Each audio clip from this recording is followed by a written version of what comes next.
I arranged to meet some racing experts to test out some of my ideas and hopefully convince them that I could indeed have a reliable system.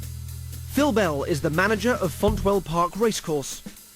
Katie Stevens is the manager of Hereford Racecourse. James Pyman is a journalist and tipster for the Racing Post. Jim Boyle is a racehorse trainer and a council member of the National Trainers Federation.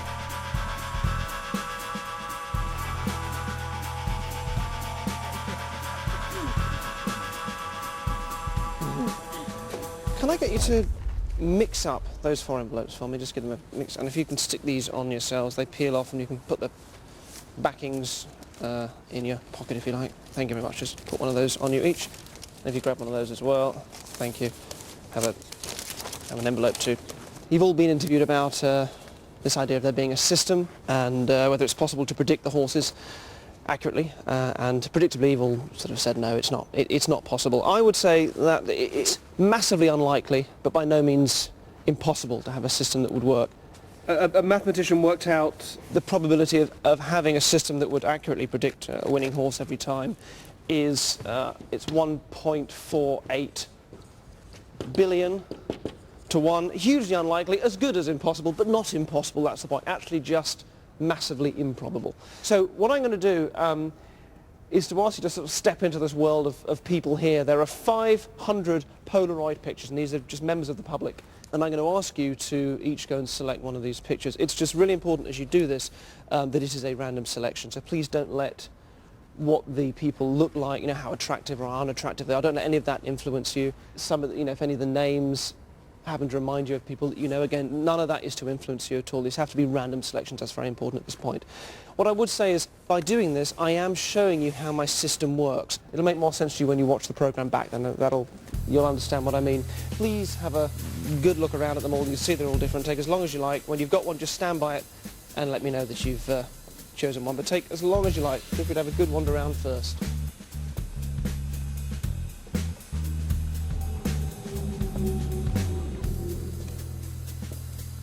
The pictures themselves have long numbers on the back, but don't worry about those for now. Those will be important later on.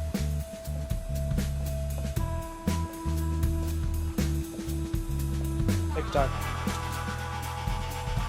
Just put your hand up when you've chosen one, and okay, great, lovely. All got one? Yep. Excellent, thank you very much indeed. Unclip the pictures, just take them off the string. There's a couple of little pegs on each one. Lovely. So bringing your picture with you, what I want you to do, not quite yet, when I tell you to, is to come and stand on one of these 4 black spots that there are here on the ground. So if you come and do that for me now, any one of these 4.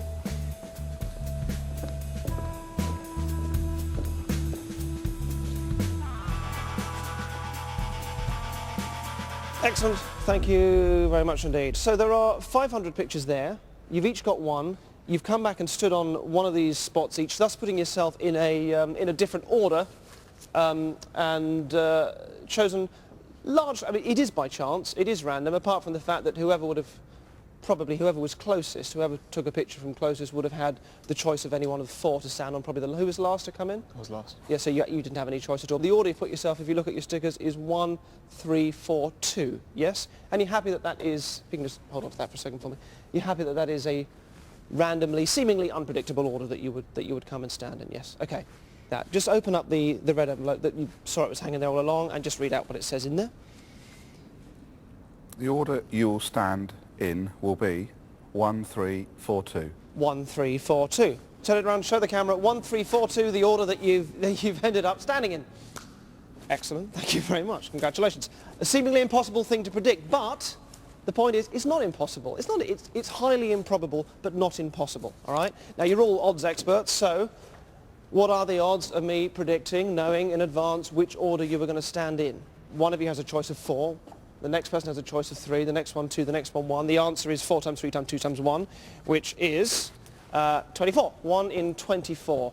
That's the improbable odds of me knowing in advance which order you were going to come and stand in. All right. Not impossible, just highly improbable. Okay.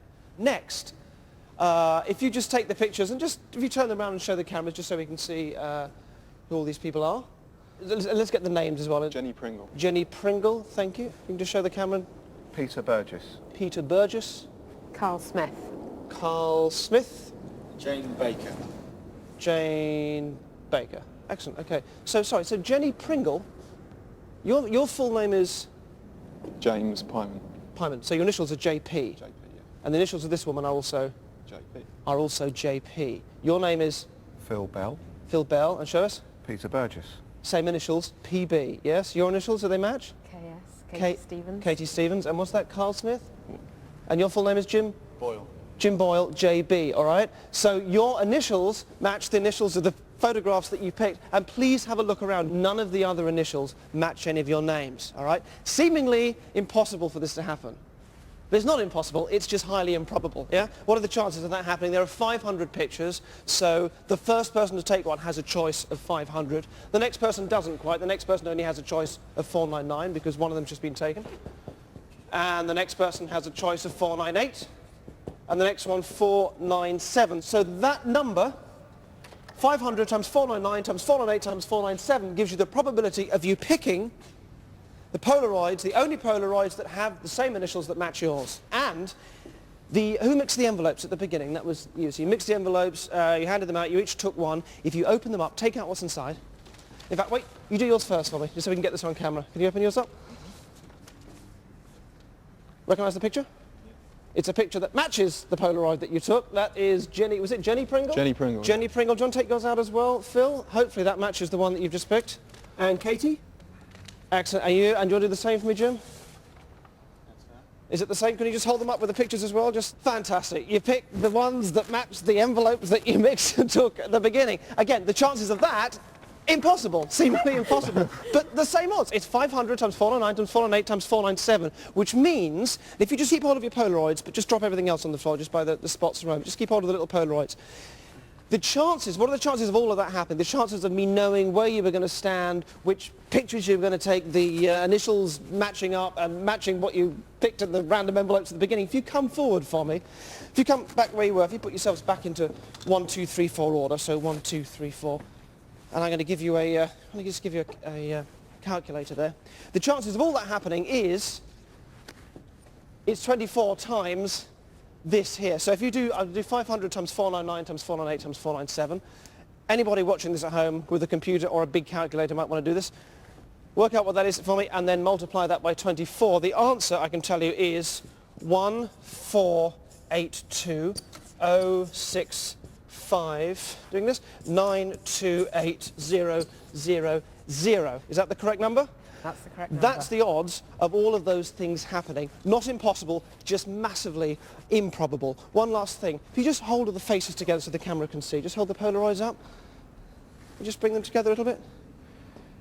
Excellent. I did say there were numbers on the back, not to pay any attention to them yet. All right, now I'm going to turn these around. Have a look at them on the back before I turn them around. 1482 065 928 000. You picked the Polaroids that had the numbers on the back that make up the odds of all of that having happened, and that odd is 1.48 billion, is the same odds as this system existing in the first place that allows me to break the horses every time. Not impossible, just massively improbable. Thank you very much. Something for you to think about. Cheers. Thanks for taking part. Thank you, Jim. Phil, pleasure. Thank you. Thank you. Thank you very Katie, much. thank you very much indeed. Excellent. I shall leave you with those numbers. Cheers. Mesmerised. I can't believe what I've seen, really. I'm absolutely flabbergasted. I was trying to turn the numbers over in my head and work out, as Derren was going along, what the probability was. I quickly got lost and the number just got bigger and bigger and bigger. It's just astonishing. I think if he wants to come and work for the Racing Post, then I'm sure there'll be a job offer for him. I mean, I think if horses are as predictable as humans, then Derren's on to an absolute winner. My opinion has changed. I thought it was pretty much impossible. And I'm now curious to know what he's come up with. I said initially that it depends what side of the stable the horse comes out in the morning, but I think Derren would probably know.